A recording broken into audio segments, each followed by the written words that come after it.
In this lecture, we're going to cover vector dot product and also vector projections.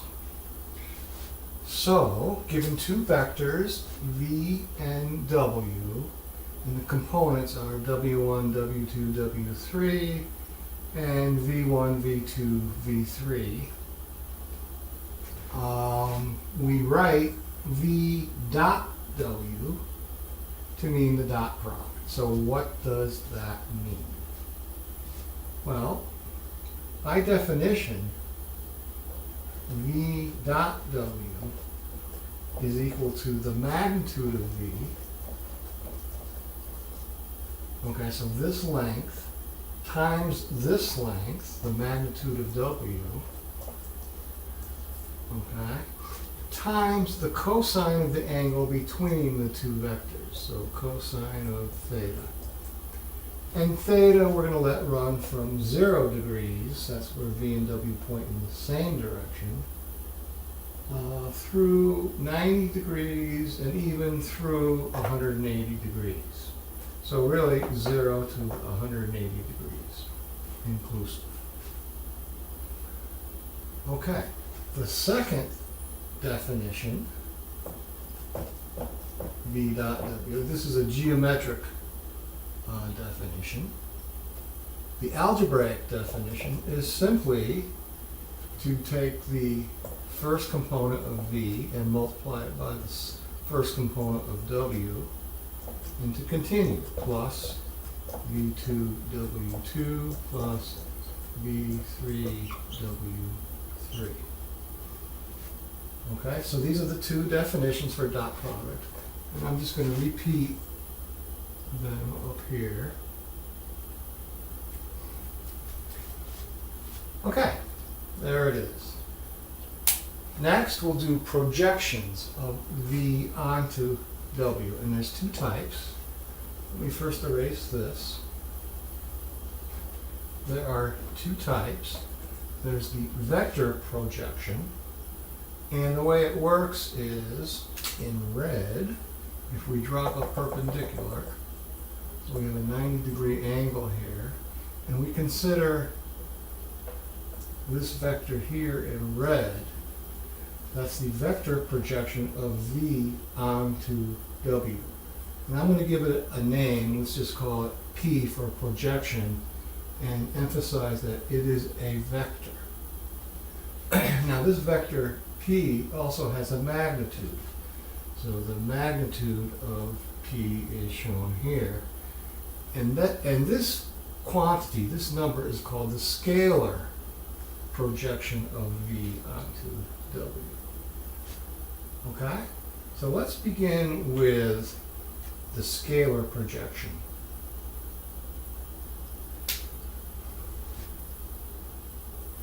Okay, well, if you look at this as being a right triangle, then the cosine of theta is this length divided by this length. So what that means is this length,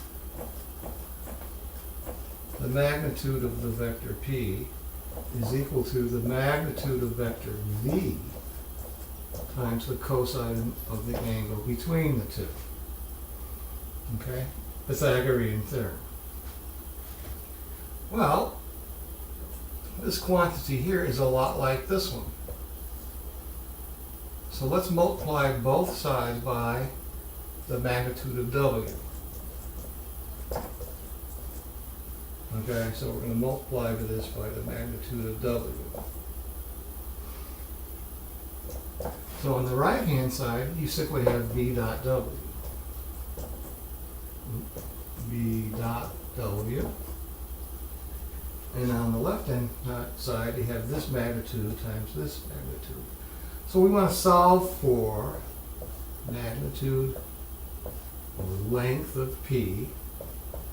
So clearly that's going to be V dot W divided by the magnitude of W. Okay? So there's your formula for this guy here. So it's V dot W times the magnitude of W. Okay, easy enough.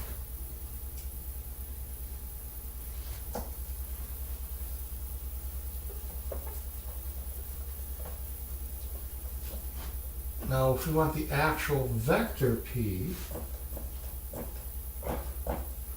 well, let's first introduce a new vector. If this is W, if we scale it down to be of unit length, say this vector here, we'll call that U, and we'll put a little hat on it to indicate that it's a vector, but it's a unit vector, so it has a magnitude of 1. Okay, well this vector in red is the vector U, okay, times the length of the red vector. So it's times this quantity here, which is just this value here. So it's times V dot W divided by the magnitude of W. Okay? Now let's rewrite it. Instead of U, remember U was just W divided by the magnitude of W. And we'll repeat this, V dot W times the magnitude of W. And if you combine these two, we get a formula for P. And I won't repeat it because here it is right here. Now, we might want to write this as the magnitude of W squared. And we could do that. So these are the formulas that appear in books.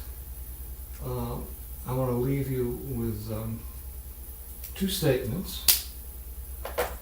One, everything that I've just talked about is extremely important for the rest of this course. And second, you really don't have to memorize the formulas as long as you understand the process it takes to get to those formulas. That's even more important than memorizing anything.